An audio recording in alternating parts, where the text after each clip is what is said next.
That's beautiful ball movement. And when Walter's wide open in the corner, he's going to knock a high percentage of those three-pointers down. Stojakovic, the device, goes into a crowd. Jim Jackson has it. Weber tacked around. Celtics come out of there with it. Walker. Pierce, open three. Good!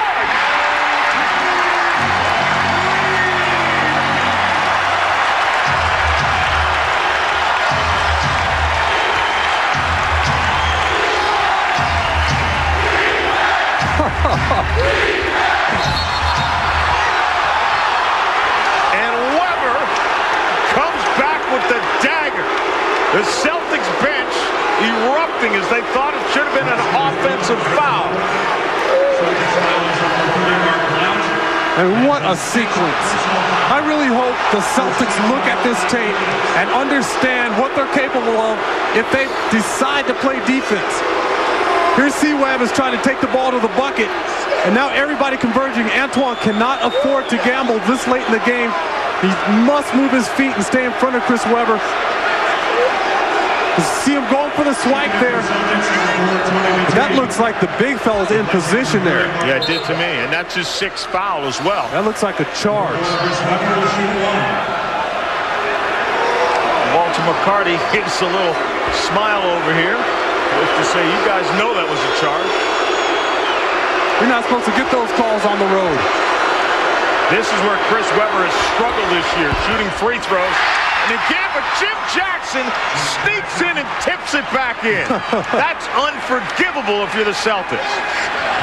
Yeah, it was a bad bounce, though, in fairness to Antoine Walker. He was underneath for the rebound, and the ball just came out quickly. Pierce gets fouled as he tries to go to the hole. You watch here. There's Jim Jackson working against Antoine Walker, but the ball comes out. Watch how it rattles around. Pops out on Antoine. He's caught holding Jim Jackson. Jim Jackson elevates. That's where Twan needs to use that body to push Jim Jackson out of the lane. Pierce gets the first.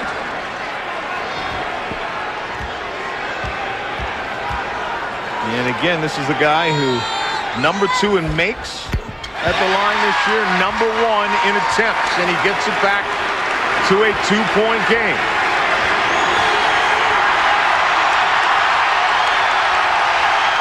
And if you're a Kings fan, you know where the ball's going. Walker trying to stay with Weber. Got him well away from the bucket. Bounces off his shin. Bibby. No good. Rebounded and stolen. McCarty. So Walker thinks about the three. Weber out to guard him.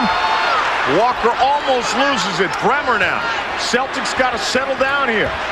Final minute. Pierce glides in. Gets it on the iron. Push wall.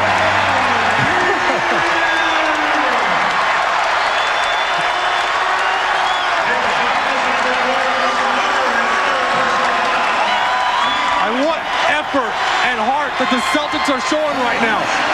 And what I love about that possession is not just his penetration and finish by Paul Pierce, but I love the way Antoine Walker came over, got the ball from Walter McCarty, took their time, and they got a good shot. They didn't panic, John. They did exactly what they needed to do, get the ball to the big money man. Paul Pierce, 38 points, and the Celtics are up.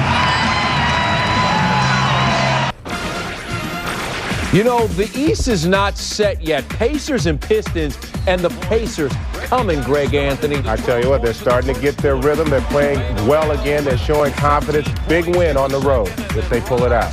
Ron Artest knocks it down 38 seconds to go. They have a comfortable cushion. Adonal Foyle, not just a basketball player, one of the true gentlemen of the world. His foundation, Democracy Matters. Interesting guy. John? Well, Kevin, we got some work left to do here. You see the situation, 1-point lead. You see the timeouts, and now Sacramento plays from behind. for the first time since it was 4-2.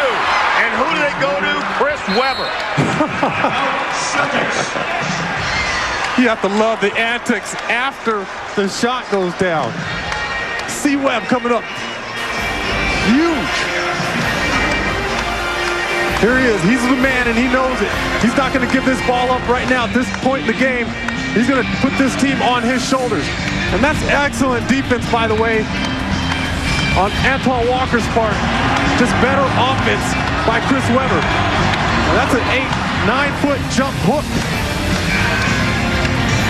I don't want the ball. Yeah, right. Guess again, folks. 1 point.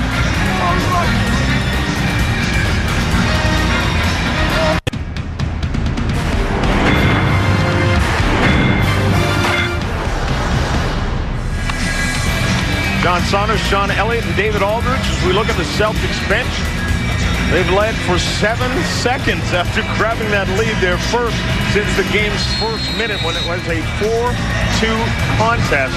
And you cannot say enough, Sean, about that guy right there, Chris Webber. The critics saying he doesn't want the basketball late. 3 times he stemmed the tide. Yeah, exactly. 3 times he's made huge shots, rally busters, if you will. And he's shown no signs at all of shying away from the basketball in crunch time. And Paul Pierce, you can't say enough about him either. 38 points, 27 of those have come in the second half alone, including 16 of them in the fourth quarter. He just made up his mind that he wanted to take the ball to the basket, and there was no one stopping him, and no one in this arena has the ability right now to step up and stop Paul Pierce. Bremer has it. Bibby plays off him. Pierce with Jimmy Jackson. Backs him up. Goes into a crowd, and the foul gets called. Now, Webber had a piece from behind. Jim Jackson did as well. And the foul is on Divac, who was the guy I thought didn't foul. Well, here you see him dancing with the ball on the perimeter.